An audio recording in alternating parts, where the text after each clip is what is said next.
Hello दोस्तों, welcome to my channel Funds Story. Before starting to anything, I'm just giving you a small declaration from my side that I am Ashish Bajpayee, an NISIM certified mutual fund advisor and distributor. नमस्कार दोस्तों आपका स्वागत है आपके अपने channel funds story में। दोस्तों जैसा कि आपको पता है कि हम लोग म्यूचुअल फंड्स की एक सीरीज़ पर काम कर रहे हैं, उसी के क्रम में आज ये सेकंड वीडियो में लेके आया हूँ। आज का डिस्कशन हम लोग एनएफओ से रिलेटेड होगा। जो लोग आज पहली बार मेरा वीडियो देख रहे हैं, प्लीज़ मेरे म्यूचुअल फंड्स के फर्स्ट पार्ट म्यूचुअल फंड को जाने समझें और जानकर ही निवेश करें को ज़रूर देख लें। उस वीडियो में मैंने कुछ स्टोरी के माध्यम से म्यूचुअल फंड्स को बेसिक को समझाया है। उस वीडियो का लिंक आपको नीचे डिस्क्रिप्शन पे मिल जाएगा, उसको एक बार ज़रूर देखें। उसको देखने के बाद आपको इस वीडियो को समझने में बहुत आसानी होगी। ठीक है दोस्तों, हम लोग स्टार्ट करते हैं आज का डिस्कशन। दोस्तों स्टार्ट करने के पहले आपसे एक रिक्वेस्ट है कि जो लोग मेरे वीडियो को देख रहे हैं, उनको जिनको मेरे एफर्ट पसंद आ रहे हैं, वो लोग प्लीज़ मेरे वीडियो को लाइक करें, सब्सक्राइब करें और प्लीज़ चैनल का बेल आइकन जरूर प्रेस कर दें, जिससे मेरे कमिंग वीडियोस की जानकारी उनको मिलती रहे।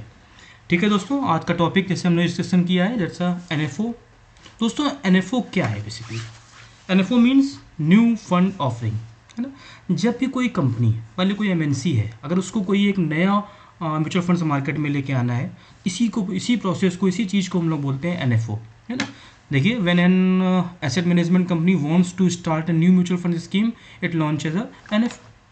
नई इसको स्कीम लॉन्च करनी है तो उसको एनएफओ लेके आना है। It allows the public to invest in scheme for the first time. जब हम लोग पहली बार किसी स्कीम में इन्वेस्ट करते हैं, इसी को हम लोग एनएफओ बोलते हैं। ठीक, अब इसमें देखिए एक मेन क्रक्स है, an AMC can launch NFO only if they don't have any scheme with similar investment objectives. कोई भी एएमसी तभी इन्वेस्टमेंट कोई एनएफओ ला सकती है अगर इसी सिमिलर स्कीम में, इसी सिमिलर ऑब्जेक्टिव के साथ कोई उसका पहले से कोई स्कीम चल रही है म्यूचुअल फंड्स की, तो फिर वो एनएफओ उसमें नहीं ला सकती है। जब कोई नया सिमिलर ऑब्जेक्टिव के साथ में कोई एक नई स्कीम लेके आएगी, तभी वो एनएफओ कंपनी है, उसके पास मल्टी एसेट में उसका एक म्यूचुअल फंड चल रहा है ना। उसका ऑब्जेक्टिव है कि उसको मल्टी सेक्टोरल में इन्वेस्ट करना है, इक्विटी में करना है, डेप्ट में करना है, गोल्ड में करना है। आप इसी सेम ऑब्जेक्टिव के साथ सेम स्कीम उसके पास अगर है, तो दूसरा सेम ऑब्जेक्टिव के साथ में एनएफओ नहीं ला सकती, उसको डिफरेंट थीम पे लाना पड़ेगा। यही इसका मतलब है। ठीक है दोस्तों, आप लोग आगे देखते हैं। Processing of launching NFO in India. ठीक, and asset management company can follow these steps. कैसे लॉन्च करेंगे? Market research and legal structures. देखिए, जो हमारी गवर्निंग बॉडी है, इसको जो सेबी है, उसने कुछ रूल्स रेगुलेशंस बनाए हुए हैं, कंपनियां उसको फॉलो करती हैं। ठीक, अपनी रिसर्च मार्केटिंग पूरी उनकी टीम के साथ में रखती हैं, लीगल उसका स्ट्रक्चर पढ़ती हैं, देखती हैं, फिर वो अपना एक जो फाइल करती हैं सेबी के पास में एक एप्लीकेशन फॉर्म। ठीक, फिर उस एप्लीकेशन फॉर्म को सेबी फिर रिव्यू करता है। अगर उसको कुछ कमी लगती है, उसको लगता है कुछ कहीं पर कोई पॉइंट आउट मिस है, तो फिर से उनके पास में भेजता है। Then they again work on it, जो उनकी टीम से साथ में उसमें सॉर्ट आउट करती हैं। Then they send back to SEBI, फिर सेबी उसको फर्दर रिव्यू करता है और उस पर एक सर्टिफिकेशन ऑफ रजिस्ट्रेशन को इशू करता है। फिर कंपनियां वो अपना एनएफओ लेके मार्केट में आती हैं। ये इसका पूरा लॉन्चिंग का प्रोसेस है। अकॉर्डिंग टू सेबी, देखो सेबी एनएफओ में कितने दिन तक रहता है? एनएफओ जो से स्टार्ट होगा तो मैक्सिमम 15 डेज़ के लिए आता है फॉर इन्वेस्टर्स पार्टिसिपेशन के लिए। ठीक, और इन इंडिया में जो इसकी प्राइस है बेसिकली, जो इसका फेस वैल्यू 10 रुपये के फेस वैल्यू पे इसका रहता है, 10 rupees. The NFO period ends, investors can only by the units of the scheme at current NAV for open ended schemes. अभी हम लोग ये ओपन एंडेड क्लोज एंडेड की बात करेंगे। यहाँ पर ये यही बोल रहे हैं कि जो भी, जैसे कोई ओपन एंडेड स्कीम है, तो जो उसकी करंट एनएवी चल रही होगी, उसी करंट एनएवी पे ही उसको खरीद और बेच सकते हैं। बाकी क्लोज एंडेड में तो मेच्योरिटी पे रहता है, इसमें कोई, उसमें जो मेच्योरिटी बेस की एनएवी चल रही होगी, उसी एनएवी पे आप उसको बेच सकते हैं, है ना। ये बेसिकली सेबी की कुछ गाइडलाइंस हैं एनएफओ के रिगार्डिंग।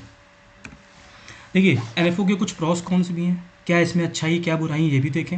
जैसे इसके प्रॉस हैं, access to emerging sectors of the economy, है ना। और जो उसके कौन सा है, पोटेंशियल लार्जर एक्सपेंस रेशियो, अभी हम कौन से बाद में बात करेंगे। पहले देखिए pros, access to emerging sectors of the economy. अब देखिए, जैसे अभी कुछ दिन पहले आपने देखा होगा, सब लोग के वेल नोन रहेगा कि भाई डिफेंस सेक्टर अपना अच्छा बूम कर रहा था, है ना।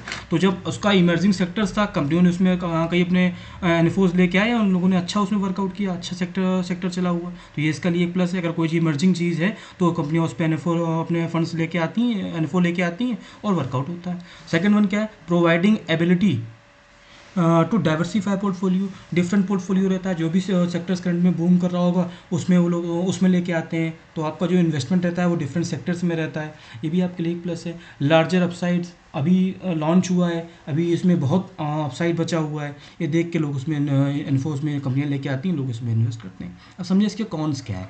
पोटेंशियल लार्जर एक्सपेंस रेशियो, अभी नया लॉन्च हुआ है ना, उसमें इन्वेस्टर्स पहले जितने म्यूचुअल फंड्स में रहते हैं उससे कम रहेंगे, तो उसका जो एक्सपेंस रेशियो होता है, एक्सपेंस रेशियो मतलब मैं ब्रीफ करूंगा आगे स्लाइड्स में, बट जो उसके खर्चे रहते हैं वो ज़्यादा रहते हैं, आप ये मान के चलें, ठीक। और तीसरा क्या है, अनप्रूवन ट्रैक रिकॉर्ड्स। अब जब वो कोई चीज़ अभी लॉन्च हो रही है तो उसमें इतना ज़्यादा बैकअप डाटा नहीं अवेलेबल रहता है कि उसने पिछला रिकॉर्ड उसका कैसा रहा था, ये डाटा हमको मिल नहीं पाता है। जब ट्रैक रिकॉर्ड नहीं होता तो उसके फर्दर कितनी अपसाइड रहेगी इसकी कैलकुलेशन करना थोड़ा सा टफ हो जाता है। ये भी इसका एक कॉन्स है अपना इन्फोर्स का, है ना।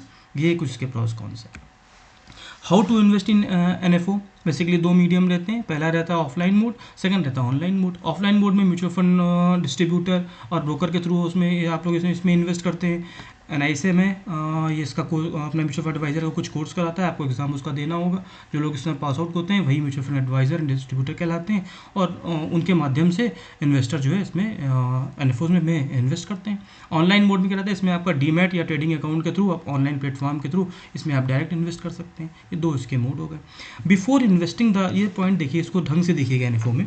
Before investing in an NFO you should do thorough research, understanding the fund's investment goals and assess the funds manager's expertise। देखिए इसमें क्या है, बेसिकली किसी भी NFO में इन्वेस्ट करने के पहले आपको ये देखना पड़ेगा कि उसमें जो फंड्स का इन्वेस्टमेंट गोल क्या है, वो क्या है।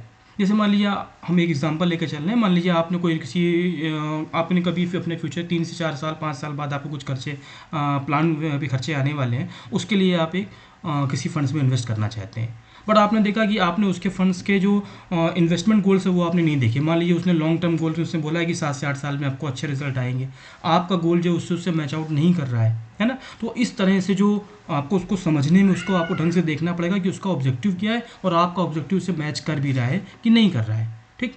तो सेकंड वन क्या है कि access the funds manager expertise, जो फंड्स मैनेजर है उसका एक्सपर्टाइज क्या है, उसका आपको उसके पिछले म्यूचुअल फंड्स में आपको देखने पड़ेंगे उसने कैसे वर्कआउट किया है, उसके अकॉर्डिंग भी आपको उसमें इन्वेस्ट करना होगा। इसको इन दो पॉइंट्स को जरूर देखें। टाइप्स ऑफ एनफोस, फंड्स में क्लोज इंडेड फंड्स रहते हैं, ओपन इंडेड फंड्स रहते हैं। क्लोज इंडेड फंड्स क्या रहते हैं, ये एक प्री डिफाइंड मेच्योरिटी डेट इसमें रहती है ना। ये एक टाइम बीइंग के लिए, मानिए 15 दिन के लिए इसमें ओपन हुआ, 15 दिन के बाद में आपने इन्वेस्टर्स ने अप्लाई किया, फिर उनकी एक प्री डिफाइंड मेच्योरिटी डेट रहती है, 5 साल 7 साल के लिए जब जितने टाइम पीरियड रहता है उसमें के लिए आते हैं। तो जो एट पर्टिकुलर टाइम पर जो NAV चल रही होगी उसी भी रिडीम हो जाते हैं, ठीक। ओपन एंडेड फंड्स क्या होते हैं, शुरू में 15 दिन के लिए आपने इन्वेस्टर्स ने अप्लाई किया, फिर उसके बाद में जो इसकी करंट NAV चल रही होती है उसी पे ये आप इसको खरीद और बेच सकते हैं, है ना। अगर आपको खरीदना है तो करंट NAV जो चल रही होगी लास्ट डे की उस पर आप परचेज कर लेंगे। जब आपको इन्वेस्टर्स को अपना उसको सोल्ड आउट करने होंगे तो जो प्रीशन हो जाता है। एक्सचेंज ट्रेडेड, थर्ड वन क्या है, these funds are similar to mutual funds but can be traded as a stock market like a normal stock. Basically exchange traded funds होते हैं, जैसे मान लीजिए कोई एक्सचेंज ट्रेडेड फंड्स है निफ्टी पे बेस्ड है, तो जैसे निफ्टी मूव करता है उसी के अकॉर्डिंग आपका ये फंड, ये आपका होता है एक्सचेंज ट्रेडेड फंड्स हैं, बट ये इनकी जो मूवमेंट है, ये इसकी जो खरीद फरोख्त होती है वो like stock market, like stocks के तरीके होती है ना। Investors can buy and sell units without any restriction, कुछ भी रिस्ट्रिक्शंस नहीं होती, जो करंट NAV उसमें चल रही होती है उसमें आपकी खरीद फरोख्त होती है। ये बेसिकली टाइप्स ऑफ NFOs है ना। अब अगला देखें आप, क्या डिफरेंसेस है, लाइक डिफिनीशन आपको पता ही है। न्यू फंड ऑफर्स में क्या है, इनिशियल हुआ है, स्टार्ट हुआ है फंड ऑफरिंग। म्यूचुअल फंड्स क्या है, ये एक एस्टेब्लिश इन्वेस्टमेंट है। पर्पज इसको लॉन्च करने का क्या है, to raise capital for a new fund, नया फंड है उसके लिए हमको रेज कैपिटल रेज करनी है। इसमें म्यूचुअल फंड्स में क्या रहता है, to pool investments for asset management. कई लोग मिलकर उसको जो हमने उनका हमने डिस्कशन किया था कि कई इन्वेस्टर्स मिलकर अपना मनी को पूल करते हैं, फिर एक म्यूचुअल फंड मैनेजर को देते हैं, फिर ऊपर फिर इन्वेस्ट करता है। ये आपका म्यूचुअल फंड का प्रोसेस है। इन्वेस्टमेंट पीरियड क्या रहता है, इनिशियल ऑफरिंग पीरियड जो 15 डेज़ का रहता है, इसमें न्यू फंड ऑफर में भी रहता है। म्यूचुअल फंड्स में क्या रहता है, आप कभी भी इसको खरीद बेच सकते हैं। अवेलेबल जो ओपन यूनिट फंड्स रहते हैं ये फ्रीली ओपन रहते हैं। आप ऐसे क्लोज यूनिट फंड्स में तो नहीं रहता, उसमें तो मैच्योरिटी पे ही रहेगा, शुरू के 15 दिन में अप्लाई करने के बाद मैच्योरिटी पे रिडीम होगा, इसमें बीच में कुछ नहीं होता है। बट ओपन यूनिट फंड्स में आप बीच में आसानी से खरीद कर सकते हैं और बेच सकते हैं। प्राइसेस क्या है, fix during the offer price, जब शुरू के जो 15 दिन रहते हैं इसमें ये फिक्स रहता है, और ये varies based on market value, जो मार्केट की वैल्यू के अकॉर्डिंग जो NAV रहेगी उस पर इसकी प्राइसिंग रहती है। Track record, new fund offers में, जो कि अभी नया लॉन्च है, इसमें ट्रैक रिकॉर्ड होता ही नहीं है। आज जब ये लॉन्च हो रहा है तो इन फ्यूचर में ट्रैक रिकॉर्ड इसका बनेगा। जबकि म्यूचुअल फंड्स में क्या रहता है, ट्रैक रिकॉर्ड्स रहते हैं, पास्ट की हिस्ट्री रहती है, जिससे परफॉर्मेंस को रिव्यू करना आसान होता है म्यूचुअल फंड्स में। इसमें बल्कि इसमें एनफोर्स में ऐसा नहीं होता है। Investors knowledge, less information about the funds potential. अब नया फंड कोई लॉन्च हुआ है, अब उसमें क्या पोटेंशियल है, ये इन्वेस्टर्स को इसके बारे में पूरा ग्रैब करना ये थोड़ा सा टफ रहता है। इसमें म्यूचुअल फंड्स में जो कि अवेलेबल रहता है पहले से, पास्ट रिकॉर्ड भी अवेलेबल रहता है, तो उसके अकॉर्डिंग आप देख के जज कर सकते हैं कि इसमें कैसा पास्ट इन फ्यूचर में इसका कैसा होने वाला है। Risk higher due to lack of history. अब क्योंकि कहीं पर भी अगर हिस्ट्री इसकी पास्ट रिकॉर्ड कम है तो वो रिस्की रहेगा। म्यूचुअल फंड्स में रहता है, इसमें अवेलेबल रहेंगे सारे रिकॉर्ड्स हैं, आप उसमें देख के अपनी रिस्क एपेटाइट के अकॉर्डिंग इन्वेस्ट कर सकते हैं। ये बेसिकली कुछ मेजरली डिफरेंस है म्यूचुअल फंड्स में और NFO में। NAV देखिए, net asset value. NAV represents the price at which a mutual fund may be bought by the investor or sold back to mutual funds। जो houses रहते हैं उनको आप बेच सकते हैं, मतलब जिस फाइट पे आपको खरीदना है ओपन एंडेड फंड्स को, उसी को हम NAV बोलेंगे। जिसमें आप रिडेम्पशन टाइम पे बेचना है, जिस प्राइस पे बिकेगा वो आपकी NAV होगी। ये बेसिकली NAV के का कैलकुलेशन है कि इसमें तो कैसे NAV निकालते हैं, इसकी कोई आपको जरूरत नहीं है, तो उसमें लिख के ही आती है अपने, तो फिर भी आप देख लें कैसे निकाली जाती है। तो total value of assets minus liabilities upon number of outstanding shares, outstanding units जो रहती हैं, इसके अकॉर्डिंग आपकी निकलती है NAV।